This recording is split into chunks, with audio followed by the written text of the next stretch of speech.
Good Friday morning, everyone. Hope not that it's Good Friday, but it's a nice Friday. So anyway, good morning, everyone. It is Friday, and like you've been watching all week, today is not a newsletter. Today is a coffee and questions. So let's get into this.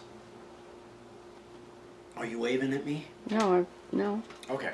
So there is this. I promised you guys I'd show you this Nookenbridge sign. This is the other Nookenbridge sign that I'm shipping out today. So it came out pretty good. I'm pretty happy with it. I hope that they will be. So anyway, this one I'll probably ship somewhat similar to the way I did the big one, but just a different size box, Turn obviously. it this way. Oh, there. So I just see the the other way. The other way. Yeah, just so you see the nice See the- shine on the Oh, the finish. nice. Yeah, this actually just has the Krylon spray on it. What? You're good. You're nodding at me. You're giving me hand I signals. just wanted over to there. show the finish on it. It's really Okay. nice. Yeah, it came out pretty good. I like that that Krylon. Okay, so question of the day is from Brian from Jonesboro, Georgia.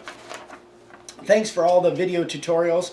I received my bits the other day and made some sawdust. This was my excuse me, my first time, and I know I still need some practice.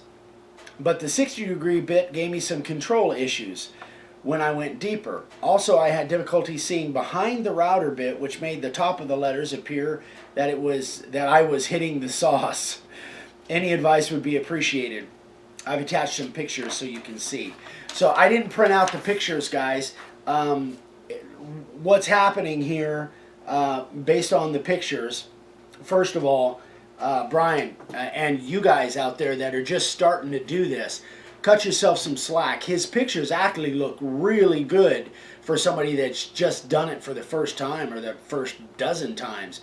So don't expect that your letters are going to look perfect when you first start doing this, freehand routing signs.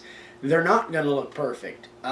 Mine don't look perfect, and they're probably not going to look like mine because I've done a few more.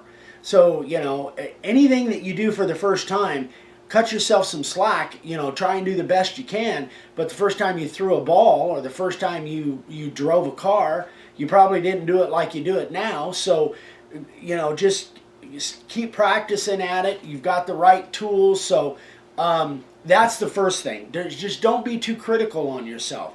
And some of you perfectionists like myself, you will be critical, but you gotta ease up, cut yourself some slack. You'll get better. The more you do, the better you'll get at it. Okay, so now the other issue as far as seeing behind the other side of the cutter. So here's one that I did on, you saw me do this on newsletter 147. So let's just assume that I've got the router here, and we'll just use this because it's bigger. Can you get in on that, babe? Well, I could. You're moving it really fast. It had it when it was up. Slow down. I'm gonna hit you so hard. All right, so let's assume that I am cutting with my router here, and you guys will see that on 147. So I come down here and I do the bottom of the letter and I come around. Well, then when I'm carving up here, I can't see the back side of this bit. Now, if you, especially at the beginning, if you want to be able to carve a line that doesn't look like you're hitting the sauce, as Brian says, just flip this thing around. And so that you're cutting that line on your side of the router bit. Eventually, you won't need to do that. After you've done a couple dozen of them, you won't need to do that because you'll judge where the back side of that bit is. But at the beginning, if you want, these lines straighter because of the lack of your vision of the other side of the bit, just flop it around. And that's obviously coming down the sides, you've got plenty of vision you can see on the side of the router bit. So just flop that thing around. That will really help you, especially in the beginning of getting those bottoms and the top of those letters. If you've got straight letters or straight lines like this font, that should help you out. And I think I said that on 147. I might not have, but I'm saying it now. So anyway, I hope that helps, guys. But yeah, cut yourself some slack, guys. I mean, everybody starts somewhere. So just keep practicing, and every sign will get better and better. So, okay, sign carver of the day. I think his last name I was going to ask you before we started filming. I think it's Gravet, but it might be Gravet. Matt. Really cool little sign.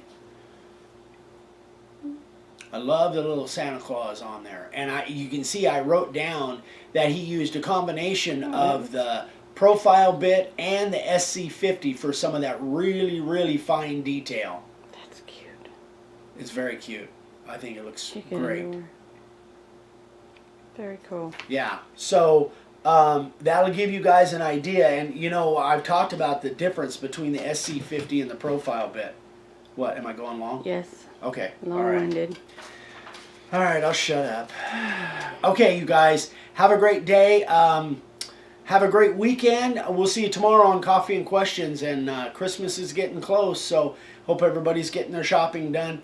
Have some coffee. That'll help when you go out and Deal with the people. deal with the crowds. Yeah. So Shop online. It's so much easier. yeah, online, Amazon, like Dad Amazon, says. yeah. Dad is an Amazon freak. All right, you guys, have a great day. We'll see you tomorrow morning. Bye bye.